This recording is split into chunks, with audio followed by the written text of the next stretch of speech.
Oh, look, it's the little landowner who thinks he can stop progress with his cute little property deed. That's what Vivian Ashworth said to me, right before sunrise, as the drilling rig inched across my lawn like a tank headed straight for battle. Let me tell you, nothing will wake you up faster than the sound of 20 tons of heavy equipment chewing through 3 generations of family fence line, while sulfur smoke starts curling up from the ground, staining the dawn a sick yellow. I was still in my bathrobe, coffee in one hand, phone in the other, when I realized that in less than 72 hours, this so-called emergency water survey would turn our million-dollar neighborhood into a chemical wasteland. I probably looked ridiculous, standing there with bare feet in wet grass, but I hit record anyway, time-stamped at exactly 6:47 a.m. Because that was the moment the HOA, led by Vivian in her signature fuchsia blazer and clipboard clutched her chest like it was a Kevlar vest, declared war on the wrong guy. A retired EPA hazmat specialist with nothing left to lose. My name is Garrett Blackstone, and this is how I buried them with their own environmental crime. The sulfur stench was already thick, rotten eggs, that metallic bite in your throat that tells you this is geological trouble, not some little plumbing problem. The crew had drilled 12 feet down, right into what used to be my grandmother's rose garden. That yellow-green gas rising out of the hole was visible even in the morning light, a warning sign so obvious that any halfway competent professional would have hit the kill switch. But Vivian just barked at the foreman, her voice that special kind of HOA authoritative, like if she said it loud enough, reality would bend to her will. "Keep drilling," she commanded. "Emergency water survey, authorized by unanimous board vote, temporary disruption." You know the tone. Like she was the star of a low-budget disaster movie, and we were all extras.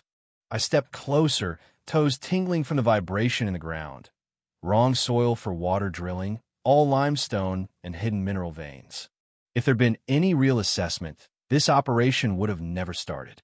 Whatever permit Vivian was waving around was either rushed through without oversight or flat-out fake. "Morning, Vivian," I called, keeping my voice even. Interesting time for construction. She gave me her practiced politician smile, eyes cold as river rocks. "Good morning, Mr. Blackstone. Emergency infrastructure doesn't wait for convenience." The rig operator, a weathered guy, hard hat labeled Meridian Environmental Services, was eyeing his depth gauge with growing worry. The sulfur fog around him was getting thicker, the air on my tongue already tasting toxic. I leaned in with my phone. What kind of emergency needs drilling through private property without telling the owners? She never missed a beat. Water contamination crisis. The county health department flagged potential groundwater issues, affecting all of Oakwood Heights. This survey's for emergency backup wells. She could have been reading a shampoo label for all the conviction in her voice. Thing is, I spent 23 years with the EPA. Emergency water surveys don't involve jackhammers and zero notice. They involve months of samples, test wells, environmental studies. This was pure theater. Then the foreman killed the engine, walked over. "Ma'am, we're hitting some kind of mineral vein. The gas signature ain't what we expected for a water table." Vivian's mask slipped. "What kind of gas?" "Hydrogen sulfide, ma'am. Pretty concentrated. This isn't groundwater. It's a sulfur deposit." Now, my training was kicking in. Hydrogen sulfide at that level? Dangerous within minutes, especially with the wind shifting toward the neighbors. I said, "You need to shut this down now. That gas can do real damage." Vivian spun on me. "Who are you to give orders?" I kept my tone calm. Someone who recognizes a disaster when he smells it, and someone who wonders why an HOA water survey drills straight into a sulfur zone without hazmat. The foreman was already backing up, his instincts stronger than his contract. "Ma'am, he's right. We gotta cap this and call it in. Gas readings are off the charts." Vivian jabbed her clipboard at him. "You will continue drilling until I say stop. This is authorized work. Any interference is a lawsuit."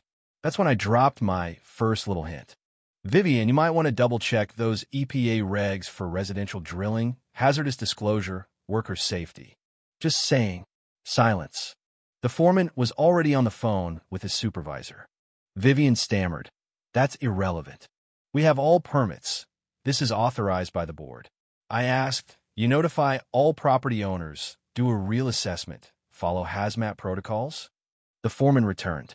Supervisor says we halt now. Environmental liability is massive for uncontained gas like this. Vivian turned white, then red, then white again. You can't abandon an emergency project. The county health department expects survey data. Which department? I asked. I'll call them right now. Instead of dialing it back, she doubled down. You have no right to interfere. I'll have you cited for obstruction. By now, the yellow gas was drifting visibly, the smell so strong my neighbor's dog started howling, and I saw Mrs. Patterson on her porch with a handkerchief over her nose. Ma'am, the foreman said, I'm required by law to report hazardous gas. This site needs remediation now. You'll report nothing until the survey is complete. Vivian screeched. I made sure my phone's mic was picking up everything. Vivian, you just ordered a contractor to violate state environmental reporting law. That's a federal crime. That hit her like a punch. The foreman started documenting the site, snapping photos, taking readings, evidence for the feds. Federal crime? She whispered.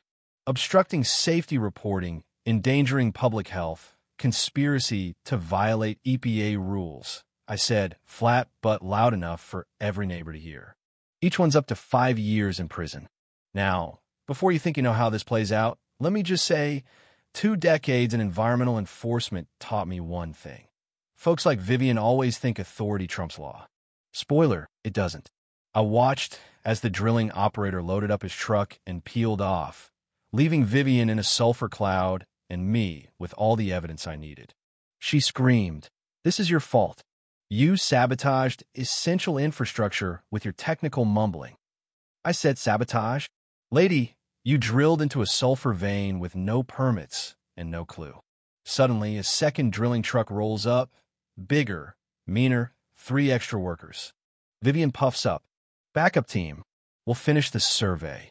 The new supervisor steps out, takes one look at the yellow haze, checks his meter, and says, "Who authorized this? This is a toxic mineral vein, not a water table." Vivian flashes her clipboard. "Emergency water survey.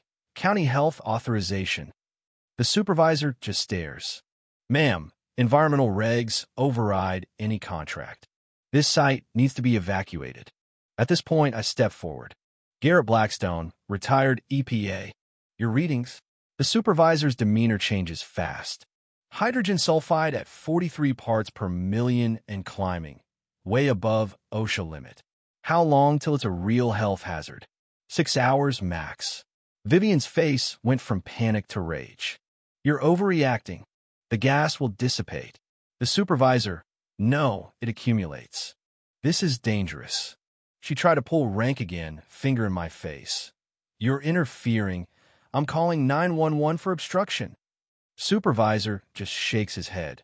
"You're reporting someone trying to prevent an emergency?" But she's already on her phone, shrieking to dispatch. "This is HOA President Ashworth. We need police at 447 Maple Drive, criminal obstruction of emergency work."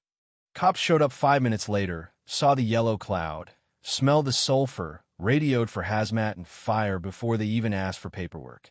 "What construction produces toxic gas?" one asked.